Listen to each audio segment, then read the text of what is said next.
오늘 우리에게 주신 하나님의 말씀을 교독합니다. 디모데후서 1장 9절에서 14절까지 말씀입니다. 하나님이 우리를 구원하사 거룩하신 소명으로 부르심은 우리의 행위대로 하심이 아니요 오직 자기의 뜻과 영원 전부터 그리스도 예수 안에서 우리에게 주신 은혜대로 하심이라.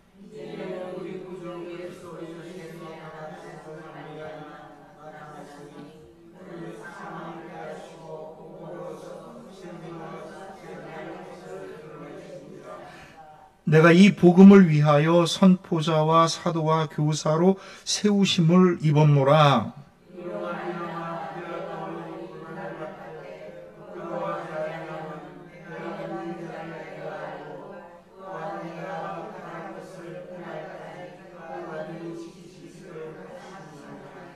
너는 그리스도 예수 안에 있는 믿음과 사랑으로서 내게 들은 바 바른 말을 본받아 지키고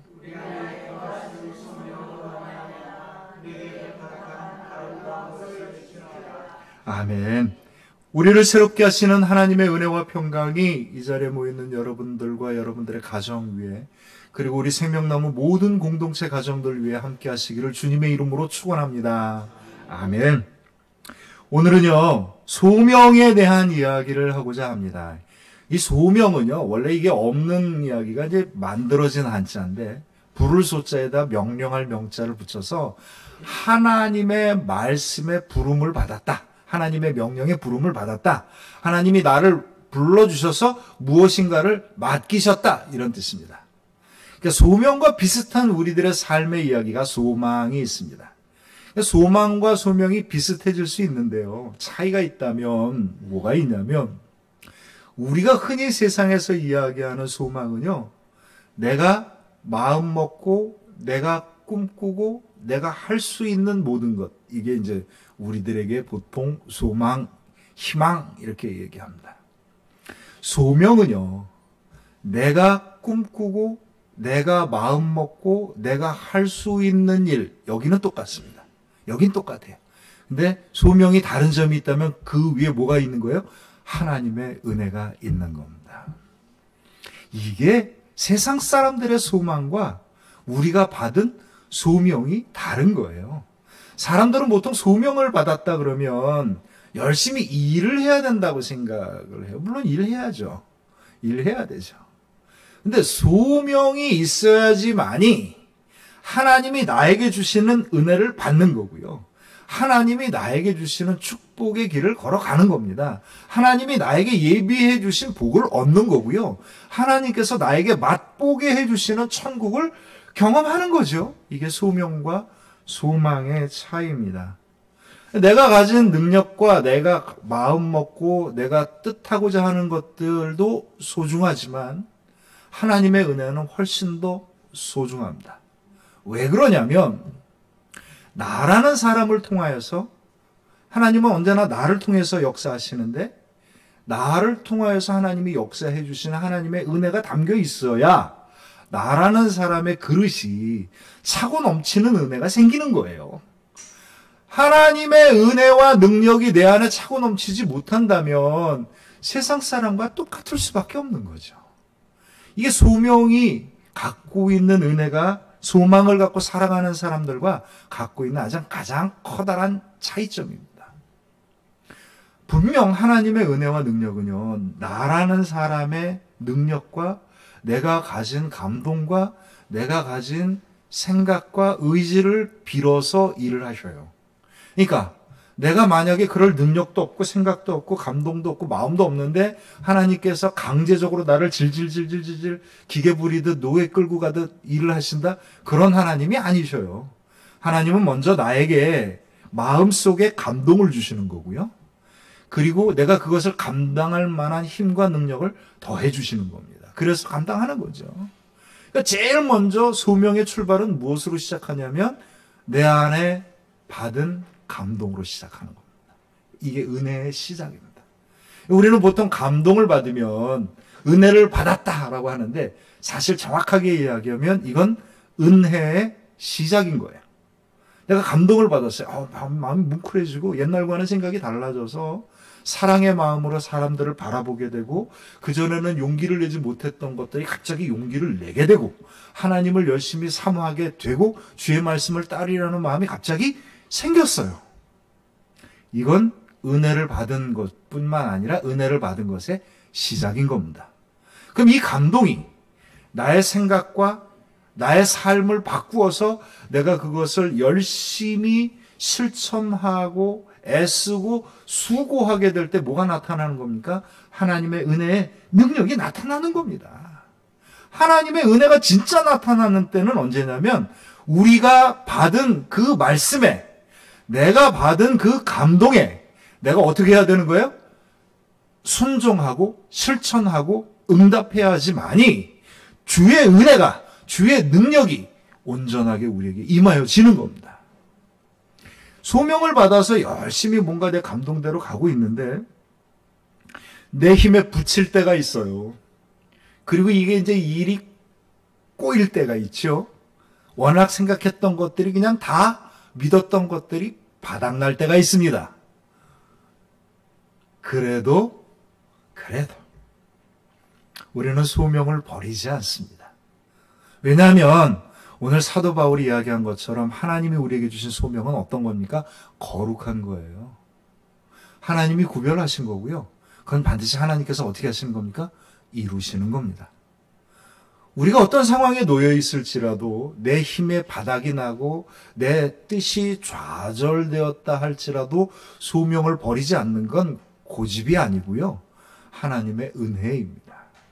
하나님의 은혜가 우리에게 임하게 되면 내 능력이 바닥나고 내 뜻이 꺾이고 좌절되는 그때에 진정한 하나님의 은혜와 능력이 새롭게 우리를 온전하게 세워주시는 겁니다. 소명을 받았다는 건 뭡니까? 하나님의 은혜로 세움을 입은 겁니다. 그래서 오늘 사도 바울이 뭐라고 해요? 내가 세움을 입었노라. 세우심을 받았노라. 이렇게 이야기하는 겁니다. 9절 말씀에 보면 하나님이 우리를 구원하사 거룩하신 소명으로 부르심은 우리의 행위대로 하심이 아니요 오직 자기의 뜻과 영원 전부터 그리스도 예수 안에서 우리에게 주신 은혜대로 하심이라. 아멘. 소명은요 거룩한 겁니다. 왜 그렇겠습니까? 하나님이 주신 은혜대로 완성되어지기 때문에 거룩한 겁니다. 우리가 만약에 소명을 받았다면 여러분 기뻐하세요. 감사하세요. 왜냐하면 이 소명 안에 뭐가 있는 거예요? 하나님의 은혜가 있는 겁니다. 이 소명 안에 뭐가 있는 겁니까? 하나님의 능력이 있는 겁니다. 아, 이게 나도 원하기는 하지만 이게 정말 하나님의 뜻이로구나 라고 할 때 그때 정말 기뻐하고 감사하세요. 우리가 정말 하나님을 알아가는 과정인 거고요. 하나님을 만나가는 과정이기 때문인 겁니다. 그리고 내가 하나님의 은혜를 따라 내 능력과 내 뜻으로 순종하게 될 때 우리는 온전한 소명을 향하여 나아가게 됩니다. 소명은 내 능력과 뜻을 하나님의 은혜에 따르는 순종입니다. 여러분 저를 한번 따라합니다. 소명은 내 능력과 뜻을 하나님의 은혜에 따르는 순종입니다. 다시 합니다. 소명은 내 능력과 뜻을 하나님의 은혜에 따르는 순종입니다.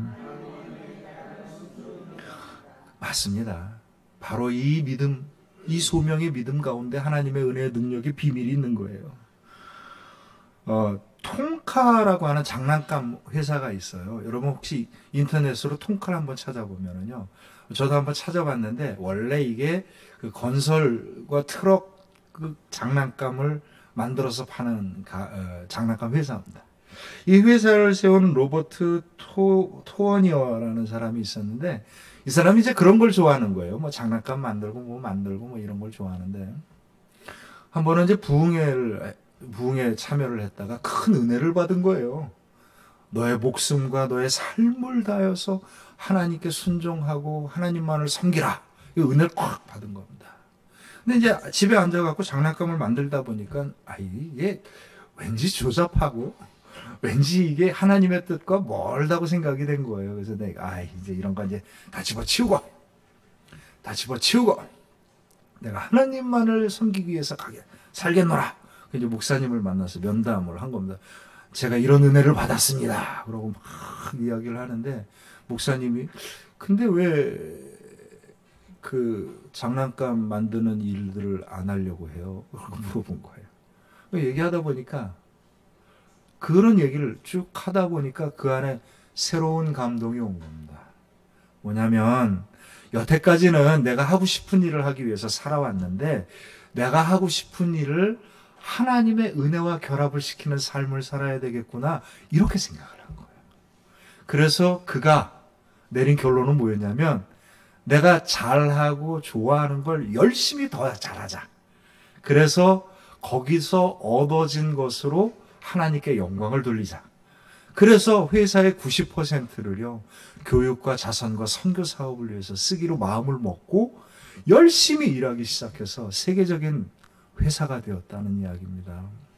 소명은 이런 거예요. 소명은요 나하고 먼 딴 이야기가 아니고 시키는 대로 하는 노예 같은 일도 아니고요. 하나님께서 내 가슴 속에 주신 일이고요. 내가 좋아하는 일이고요. 내가 할 수 있는 일이고요. 내가 할 만한 일이기도 하고요.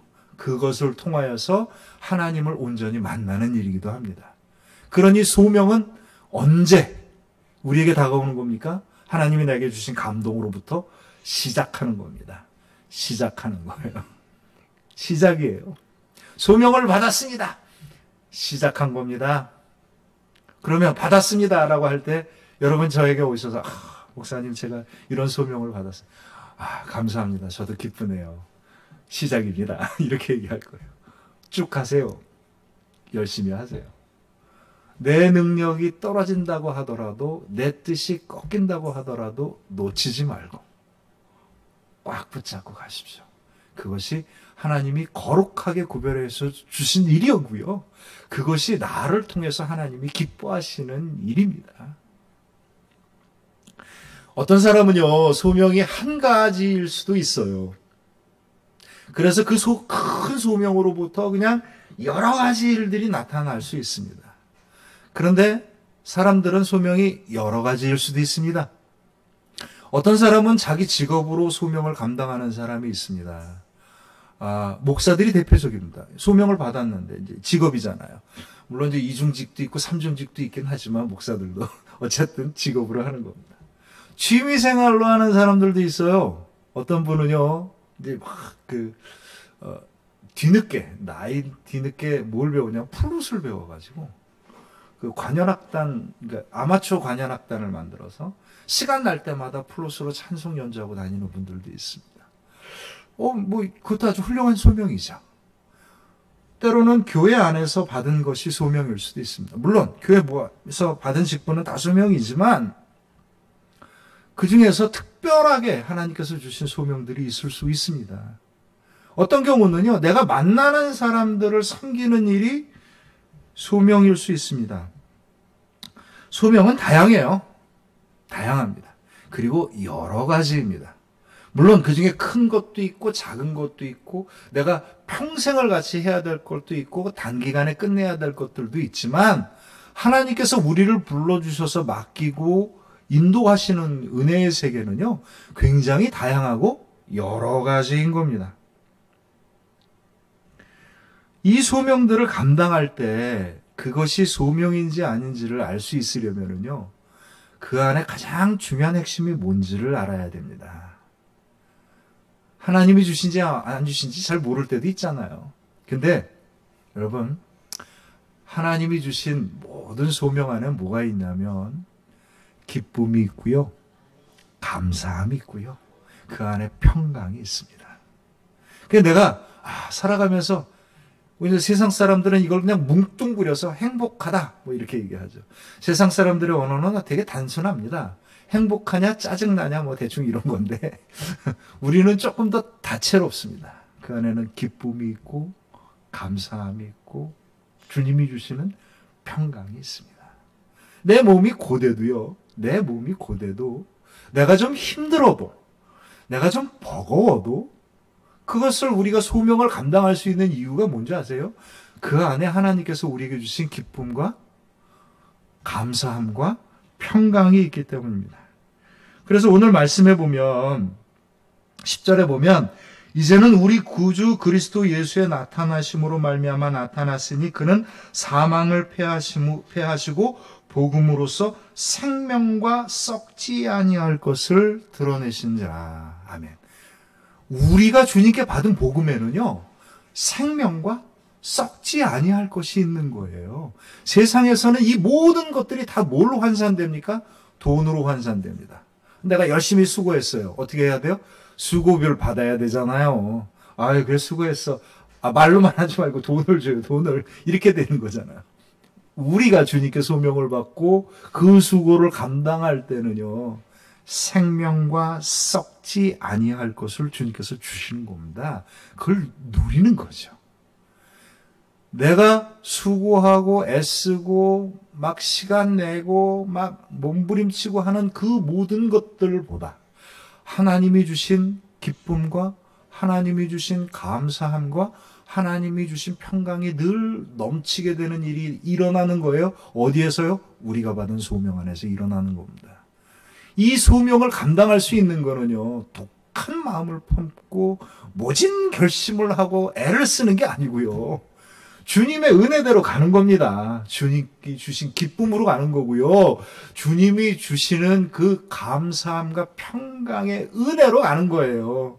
그러니 여러분들 주님께 소명을 간구할 때 뭘 간구하셔야 되냐면 주님의 은혜를 크게 사모하시고 주님의 은혜를 크게 입을 열고 받는 그런 믿음이 되셔야 합니다. 주님 저에게 은혜를 베푸소서. 뭐 할 때 이제 따지고 보면 이리저리 돈이 들어갑니다. 뭐 컵도 필요하고 물도 필요하고요, 마이크도 필요하고 카메라도 필요하고 캠코더도 필요하고 뭐 하려면 뭐 여러 가지가 많이 필요하잖아요.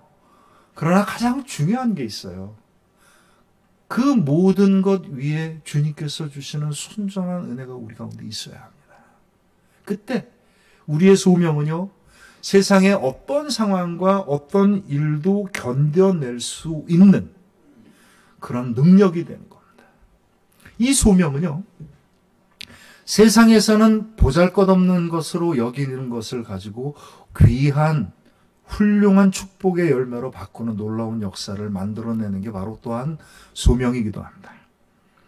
인도 남부에 마이소르라고 하는 조그만 시가 있어요. 인구가 99만 정도가 되는데 인도 남부니까 좀 덥잖아요. 여기에는 뭐 복잡한 그 냉방이나 이런 시설들이 필요하지 아니하고 이제 간단하게 건물을 짓고 사는데 이 시에서 교육을 담당하는 사람들이 지혜를 냈어요. 어떤 지혜를 냈냐면 그 옛날 기차들, 버려진 기차들을 갖다가 가져와 가지고 그 기차를 갖다가 그냥 그 안에 내부를 완전히 인테리어를 새롭게 해가지고 학교를 만드는 겁니다. 가난한 나라니까. 가난한 나라니까 남들이 버린 것을 가지고도 귀하게 만들 수 있었던 거예요. 이 지혜로움이죠. 이 지혜로움을 가지고 그들은 버려진 쓸모없는 고철의 기차를 아이들에게 새로운 희망과 삶을 열어줄 수 있는 학교를 만든 겁니다. 저는 이것이 우리 그리스도인들이 본받고 가야 될 길이지 않느냐. 저는 이것이 우리 그리스도인들의 소명이지 않을까라고 생각을 해봅니다. 예수님은 스스로를 뭐라고 얘기하냐면 세상에서 건축자가 버린 돌이었다고 얘기합니다. 그리고 그 돌로 기초가 되어서 구원을 이루셨다고 얘기하지요. 사도행전 4장 11절에 이렇게 얘기합니다. 이 예수는 너희 건축자들의 버린 돌로서 집 모퉁이의 머릿돌이 되었느니라. 아멘. 구원의 역사는요, 세상이 다 부러워하고 세상이 다 좋아하고 세상이 다 기뻐하는 것으로 세우는 게 아니고요. 진정한 구원의 은혜는요, 세상은 정말 힘들어하고 세상은 보잘것없게 여기나 하나님의 은혜와 능력이 더해짐으로 말미암아 일어나는 역사가 일어나는 겁니다. 이게 구원의 역사인 거고요. 이게 우리의 소명을 통해서 일어나는 일인 겁니다. 작은 것을 통하여서 큰 것을 이루시는 하나님의 역사가 우리에게 있습니다. 우리도 어느덧 우리 기독교인들도요, 세상의 축복과 하나님의 축복이 마구 헷갈립니다. 천국과 부자인 세상의 축복을 마구 헷갈릴 때가 있어요. 하지만 어떤 형태이든지 간에 가장 그 중요한 생명과 썩지 아니할 것이 있습니다. 그것은 주님께서 우리에게 주신 사랑이고 주님께서 우리에게 주신 은혜이고요. 그거는 모든 사람들이 함께 누리는 기쁨이고 감사함이고 평강인 겁니다. 이 안에 하나님의 진정한 은혜와 능력이 나타나는 겁니다. 바울이요, 자신이 받은 소명으로 자신이 세움을 입었다라고 얘기합니다. 11절 12절 말씀을 보면 내가 이 복음을 위하여 선포자와 사도와 교사로 세우심을 입었노라. 이로 말미암아 내가 또 이 고난을 받되 부끄러워하지 아니함은 내가 믿는 자를 내가 알고 또 내가 의탁한 것을 그날까지 그가 능히 지키실 줄을 확신함이라. 아멘. 내가 이 거룩하신 소명으로 세움을 받았습니다. 주님께서 이루실 줄을 믿습니다. 라고 바울이 이야기를 하고는 있지만 이때 바울의 상황은 아주 곤욕스러운 상황이에요. 무엇보다도 바울이요, 이제 아시아에서 유럽으로 복음을 전하기 위해서 이제 넘어갔잖아요. 그러니까 원래 근거지는 어디였습니까? 원래 복음의 근거지는 아시아였어요. 유럽이 아니고. 그 중에 안디옥 교회라고 하는 교회가 핵심적인 중심지였습니다. 이 안디옥 교회라고 하는 이 핵심적인 중심지의 복음이 나중에 로마로 바뀐 거는요, 사실 150년 정도 지난 다음의 일인 거고요. 원래 그 당시 초대교회 바울 상황 당시에는요, 모든 복음의 에너지와 모든 복음의 물적 자원과 일적 자원이 다 아시아로부터 나온 겁니다.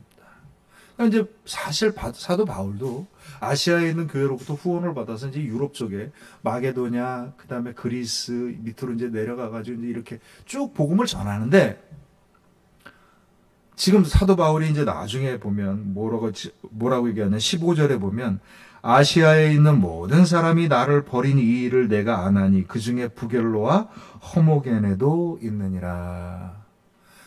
여태까지 자기를 후원해줬던 가장 든든했던 아시아 교회가 사도 바울을 어떻게 했다고요? 버렸다고 얘기합니다. 야, 뭐 얼마나 절망스러웠겠어요. 모든 근거와 후원지에 있는데 뭐 다 버렸다고 하는데 실질적으로 그런 것 같지는 않고요. 사도 바울이 어떤 절망스러운 마음을 표현한 것 같습니다. 그냥 대다수가 사도 바울이 하는 이 선교 사업에 대해서 손가락질을 하고 등을 돌려버린 겁니다. 그 중에는 이 사람들이 있어 뭐 이런 게 뭐냐면 믿었던 사람들이 있던 거예요. 아, 설마 이 사람들도 이 안에 있는 거야? 뭐 이런 거죠. 옛날에 그 로마의 아주 유명한 줄리어스 케사르라고 하는 로마의 장군이, 우리가 보통 시저라고 알고 있는 그 장군이 마지막 암살을 당할 때 자기 양아들이 이렇게 암살단에 포함되어 있습니다. 아주 유명한 그 연극 대사 같은 대사가 있죠. 브루투스 넘어져서 뭐 이러면서 죽어가. 비슷한 대사예요.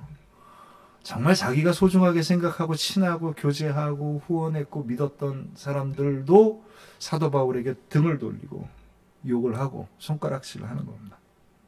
게다가 지금 이 상황은 사도 바울도 어찌 해볼 수가 없는 상황이에요. 왜냐하면 로마에 있는 감옥에 갇힌 거거든요. 로마의 감옥에 갇혀갖고 이런 상황이 됐는데도 뭘 어떻게 해볼 도리가 없는 상황입니다. 그런데 사도 바울이 11절 12절에 이렇게 얘기합니다. 내가 이 복음을 위하여 선포자와 사도와 교사로 세우심을 입었노라. 이로 말미암아 내가 또 이 고난을 받되 부끄러워하지 아니함은 내가 믿는 자를 내가 알고 또 내가 의탁한 것을 그날까지 그가 능히 지키실 줄을 확신함이라. 세상 사람들이 볼 때는요, 이게 무슨 처음부터 힘든 상황이 아니고 어느 정도 이렇게 막 고비고비 넘어가면서 만들어가다가 한꺼번에 확 주저앉은 것 같은 그 상황에서 사도 바울은 거룩한 소명으로 내가 세우심을 받았고 하나님께서 이 일들을 능히 지키실 줄을 확신하노라 라고 이야기를 합니다. 어떻게 풀어갔을까요? 결론적으로 제가 이야기를 하자면 그 밑에 있는 걸 쭉 읽어보시면 이제 답이 나오는데 두 가지예요. 하나는 디모데와 같은 제자를 통해서 복음과 전도를 그 다음에 가르침을 계속 이어나가는 거였고요. 또 하나는 오네시모노 같은 사도 바울의 사역에 공감하고 동의하고 지원하고 후원하는 성도들을 중심으로 끊임없이 이 선교 사역을 확장시켜 나가는 거였습니다. 두 가지 방식이 있었습니다.